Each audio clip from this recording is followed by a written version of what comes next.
Right then, lads and lasses, welcome back to the channel. Today we are unfortunately talking about why Tonali's catching all the wrong headlines, why he's being singled out, and why he's just being targeted for no absolute reason. Please stick around, and I mean stick around. I've never asked you to do that in a video before, but today I feel so passionate about why these critics are so wrong about Tonali, why he's actually overachieving of what he's done right now. No, he hasn't been world class as he shouldn't have been, but there's so many reasons why Tonali wouldn't have expected him to not fail, and we're going to get into absolutely everything right now because I feel so passionate and I've got so much detail about this. Now, we're not going to name any names. If you're a Newcastle fan, you probably know who I'm going on about, and by the way, this video isn't just singled out on one individual. There's many individuals on Twitter. You probably could have guessed what app it was on, that Tonali's been singled out for no apparent reason. Apparently he was at cost for yesterday's equaliser. I don't believe he was at all. Maybe he could have made the run. He was marking Alvarez. I don't want to single players out, but there was a certain player there who was just jogging back to his man and left Kudus open when he shouldn't really have been. Now let's take a look at Sandro Tonali's very recent performances. And by the way these critics have been naming him, you would have think he'd been a flop in every single game. Let's go through his games. His first game in England, away from Italy, away from his old stomping ground, Aston Villa, he scored on his debut and dropped a man of the match performance. Next game, 1-0 loss at the Etihad, a poor team performance overall, but Sandro Tonali was probably the brightest spark out of them all. Liverpool at home, a shocking game after we probably went 1-0 up. We just took the foot off the gas. We didn't look like we wanted to play football. Who was probably our brightest player and wrongfully probably got brought off? Sandro Tonali. Then it moved on to Brentford at home. He did miss that game due to injury. He was away with the international team, of course, Italy. Back to AC Milan, straight back, fresh from injury. He probably wasn't 100%. Obviously, he missed Italy's game. He probably shouldn't have been playing. If there was anyone to know AC Milan, the crowd, the atmosphere, the Champions League nights, it would be him. So rightfully so, he should have played.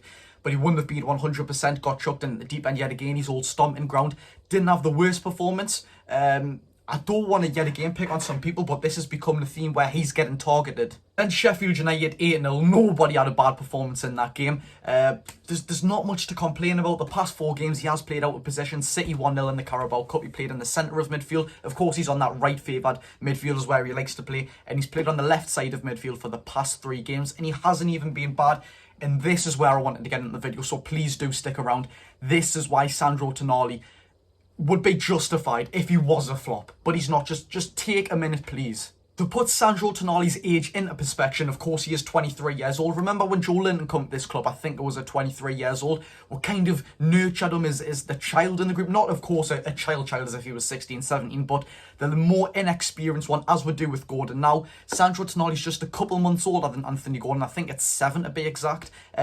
Joe Linton is 4 years older than Tonali. Bruno is 2 years older. And Isak and Willock, who you might think are young talents, they are also both 1 year older than Sandro Tonali. I don't know where this expectation for Sandro Tonali to instantly be a world beater and to be this bagsman and this Pirlo. Like, I seen somebody said on YouTube, and he's absolutely correct. Sandro Tonali is the Daniel De Rossi. He's the guy that sits back and does the graft for his team. You know, he sits in that double pivot absolutely perfectly. He brings the intensity, the charisma. He's fantastic. He's not a bagsman. Don't expect him to go and get 15 goals like Martin Odegaard did last season.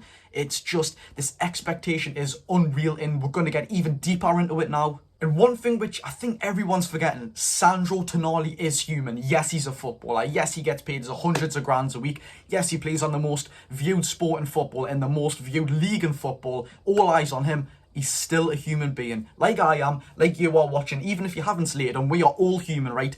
He's moved away from his general city, his general country. In fact, he's moved away from Italy, and he's moved away from his boyhood club where fanatic fans absolutely adored him. He was a god there. They were even chanting his name, not booing him, chanting his name when he walked back in at that stadium with Drew 0-0 at the San Siro. He's so respected, and you would think he's respected because he's a fantastic player.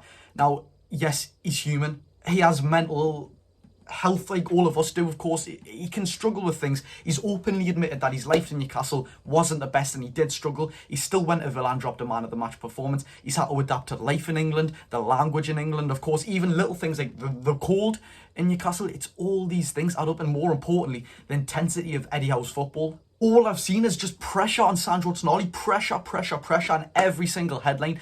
In my opinion, I've seen more pressure on a 55 million Sandro Tonali than a 200 million pound duo at Chelsea Football Club. You know what two players I'm going exactly on. No, they haven't been rubbish, but they also haven't been brilliant either. Just hoarding the headlines about a man who's openly admitted he's struggled with his life here at Newcastle. He's away from his hometown. He doesn't know anything here. And I know Sandro Tonali is my favourite Newcastle player. I just love AC Milan. I love Italy. I love everything about their culture. And of course, I love Italian football. I love the intensity Sandro Tonali brings. I love the way he sits back, but he can also progress attacking. He's fantastic as well. He'll drive down the right-hand side, create attacking output. But he's so determined to win the ball as well. There's not a thing I don't like about this player. Maybe about his first touch, which of course he's only 23 years old. To basically have one kind of negative about you is absolutely fantastic. But like I was just on about there, hoarding the headlines about a lad who's openly admitted he's struggled with life here is absolutely embarrassing. If you're a fan of Newcastle and you're trying to put this man down, who's your own player, who's yet again said that he struggled with life here, do you not want us to do well? Do you not want him to do well? What kind of fan are you? And look, it's not even the fact that I've met him or I like the man so much yet again about the way he plays his old team. Absolutely everything I love about this lad. If you can't say that he's going to be a world-class player, and I mean world-class, people say that Bruno's world-class. I understand the definition of that meaning.